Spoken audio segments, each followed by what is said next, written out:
Thân chào cả nhà, không nên xem chùa đâu đó. Nhớ đăng ký, like, comment để ủng hộ team nha. Các bạn, lần này không phải là 3 giờ sáng đâu, đừng sợ. 12 giờ đêm, tôi vẫn đang chán ngán lướt điện thoại. Đột nhiên nhận được một cái WeChat. Đừng quên tên của bạn. Tôi thấy chán lắm. Trực tiếp thêm danh sách đen rồi. Đang định thay đổi tư thế thoải mái để tiếp tục lướt Douyin. Tôi nghe thấy tiếng cửa mở. Tôi không quan tâm, nhất định là cô gái nào đó lại đi vệ sinh. Tôi đang định lướt 2 video rồi đi ngủ. Trong lớp đột nhiên bật lên một tin nhắn. Nửa đêm còn gửi tin nhắn thông báo ngôi trường này không cho người ta sống nữa. Tôi đã mở tin nhắn. Nhóm lớp hoạt động. Chỉ có một tin tức lạnh lùng này. Quy tắc văn minh ký túc xá. 1. Không được ra ngoài phòng ngủ sau 12 giờ đêm. Nếu bạn ở ngoài ký túc xá, lập tức đến ký túc xá tầng 3. 2. Ký túc xá 2 ở tầng 3. 3. Tòa nhà ký túc xá của trường không có tầng 4. 4. Đừng mở cửa cho ai lúc 4 giờ. 5. Thời gian kiểm tra ký túc xá của trường từ 1 giờ sáng đến 3 giờ sáng. 6. Di quản lý mặc áo màu xanh lá cây. Nếu gặp người mặc màu đỏ, đừng nói chuyện với hắn ta. Lập tức đến ký túc xá tầng 3. 7. Cầm tiếng ồn lớn. Bạn có thể ăn sau 3 giờ. 8. Một lần nữa nói rõ ký túc xá không có tầng 4. Nếu bạn nhìn thấy tầng 4, đó là ảo giác. Đến ký túc xá ngay lập tức. Tôi đã xem tin nhắn nhóm. Đang định trả lời, lại phát hiện trong nhóm đã sớm bị toàn bộ cấm nói. Và tin tức này, nó được đăng bởi một người có ảnh đại diện toàn màu đen, nhưng tôi chưa bao giờ thấy hắn xuất hiện trong nhóm. Yên lặng quá, tôi đã đổ mồ hôi lạnh. Mặc dù bây giờ là hơn 12 giờ, nhưng tôi đã từng nghe thấy tiếng nhà bên cạnh, âm thanh oánh bài. Hôm nay rất yên tĩnh. Tôi thậm chí có thể nghe thấy nhịp tim mình. Đột nhiên tôi từ trên giường xuống. Giống như ai vừa đi vệ sinh vậy, cửa mở đóng lại. Một giây trước khi đóng cửa, tôi nhìn qua khe cửa, dùng bàng quang quét được một bóng người cao gầy. Tôi chắc chắn đó không phải là cái bóng của con người. Những người khác trong ký túc xá thấy tôi di chuyển, tất cả đều ngồi dậy khỏi giường. Bạn có tin nhắn trong nhóm Diệp Linh không? Hồng nhìn tôi nhìn vào đôi mắt của Tiểu Hồng, kết hợp với cái bóng tôi vừa nhìn thấy, chậm rãi thở ra một hơi. Tôi tin, Tiểu Lục có chút sợ hãi nói. Điều này thật kỳ lạ. Tôi vừa xem số người trong nhóm. Số người đúng rồi.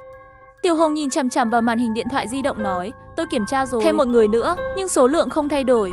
Hắn vừa nói vừa đến số người trên màn hình. Chắc chắn rồi. Tôi hỏi có chuyện gì vậy? Cái avatar màu đen này.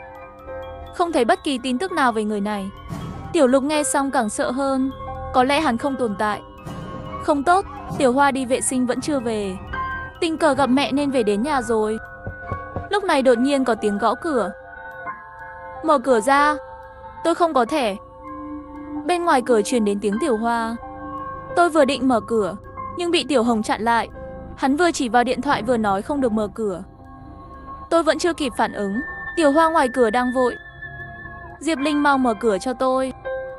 Đèn hồng này nhấp nháy, làm tôi sợ chết khiếp. Tôi nghe thấy tiếng động ngoài cửa, chân không tự chủ được nhấc lên. Tiểu Hồng nắm lấy tôi, không để tôi đi qua. Sau 30 giây, Tiểu Hoa bên ngoài dường như mất kiên nhẫn. Đột nhiên âm thanh trở nên rất to và nhỏ. Tiểu Lục mở cửa. Mở cửa ra, Tiểu Lục sợ đến không dám động đậy. Tôi nghe rõ rồi. Tương tự như âm thanh của móng tay trên tấm sắt. Khoảng 10 phút nữa, ngoài cửa không còn động tĩnh gì nữa. Trong ký túc xá yên tĩnh đáng sợ. Tiểu Hồng là người đầu tiên phá vỡ sự im lặng. Xem ra tin tức này là thật. Tôi lại xem lại tin nhắn một lần nữa. Hãy chắc chắn rằng nội dung của tin nhắn này. Tất cả trong đầu, tôi đột nhiên nghĩ đến một chuyện. Bạn có thể liên lạc với Tiểu Hoa không? Tiểu Lục lúc này nói. Tôi vừa muốn liên lạc với cô ta, nhưng tin nhắn không gửi được. Đột nhiên tôi nghe thấy tiếng cửa phòng ngủ kế bên mở ra. Sau đó nghe thấy họ nói chuyện. Ngay sau đó là một tiếng cười khúc khích. Bên cạnh hoàn toàn không có âm thanh. Bên cạnh mở cửa rồi. Tôi nhìn điện thoại.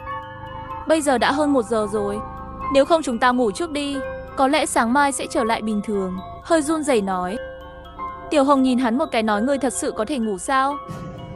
Tôi nhìn Tiểu Hồng. Hắn lúc này vô cùng bình tĩnh. Mối quan hệ của tôi với cô ấy không sâu sắc. Có thể học bá luôn mang theo một loại khí đốt tự nhiên. So sánh, mối quan hệ của tôi với Tiểu Lục và Tiểu Hoa rất tốt. Cô muốn nói gì? Tôi hỏi Tiểu Hồng một câu. Tiểu Hồng dừng lại một chút, hay là mở miệng nói nếu Tiểu Hoa còn sống. Chắc là ở ký túc xá.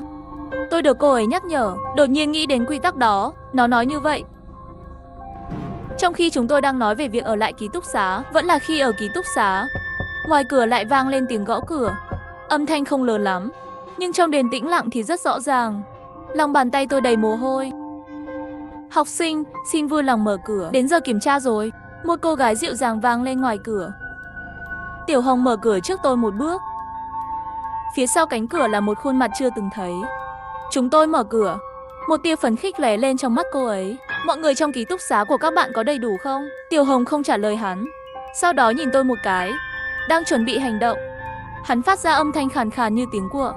Mọi người trong ký túc xá của các bạn có đầy đủ không? Lần này chúng tôi không ngần ngại, cùng nhau chạy về phía ký túc xá. Lúc này hành lang có vẻ ngoại trưởng. Không biết chạy được bao lâu, sau lưng rốt cục không có âm thanh. Tại sao chúng ta chạy? Tiểu Lục phía sau hỏi. Tôi giải thích. Người quản lý vừa rồi mặc áo màu đỏ là người của hắn. Một câu nói của Tiểu Hồng kéo chúng ta trở lại hiện thực. Chúng ta lên tầng 4 rồi. Gì? Tôi cảm thấy không ổn. Hành lang tỏa ra ánh sáng xanh. Trên mặt Tiểu Hồng hiếm khi xuất hiện một chút ngưng trọng. Vì vậy, nếu không chúng ta đi xuống một tầng nữa. Tiểu Hồng không nói gì, mà là đi một bước về phía cầu thang tầng 4. Các ngươi xuống trước đi, tầng 3 có thể ở tầng tiếp theo, tôi sẽ tự lên tầng 4.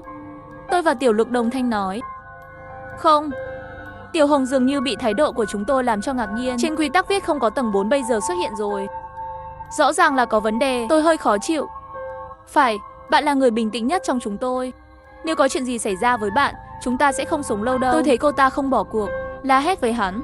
Trong quy tắc nói không có tầng 4. Bạn muốn làm gì? Lần này Tiểu Hồng không có ý nghĩ đi vào nữa. Thay vào đó, để mắt đến tôi. Trước khi đi, hắn vô tình hỏi tôi một câu, khiến tôi rùng mình. Bạn còn nhớ tên bạn không? Tất nhiên tôi nhớ tên mình. Tên tôi là Diệp Linh. Không biết tại sao, tôi rõ ràng cảm thấy trí nhớ của tôi bị chặn. Tôi lắc đầu. Chắc là tôi nghĩ quá nhiều. Đêm nay thần kinh luôn căng thẳng, không để tránh khỏi trí nhớ sẽ có vấn đề. Chúng ta xuống một tầng nữa. Nhìn thấy số 3 trên cầu thang. Cuối cùng chúng tôi cũng thở phào nhẹ nhõm. Đến ký túc xá, nhưng thấy cửa mở. Tôi đưa tay đẩy cửa ra, không thấy ai bên trong. Dù sao đi nữa, ít nhất chúng ta đã an toàn. Tiểu Lục nói đúng. Nếu theo quy tắc, phòng là nơi an toàn nhất. Tôi định tìm một chỗ để ngồi đợi người quản lý trở về. Tôi nhìn điện thoại. Đã 3 giờ rưỡi rồi. 2-3 tiếng nữa trời sẽ sáng. Tiểu Hồng không rảnh rỗi. Hắn đang tìm cái gì vậy? Tôi hỏi bạn đang tìm cái gì? Hắn còn không mở đầu. Có thể có manh mối gì ở đây? Tôi nhìn vào ký túc xá nhỏ, lạc vào suy nghĩ. Thế là không còn để ý đến Tiểu Hồng nữa.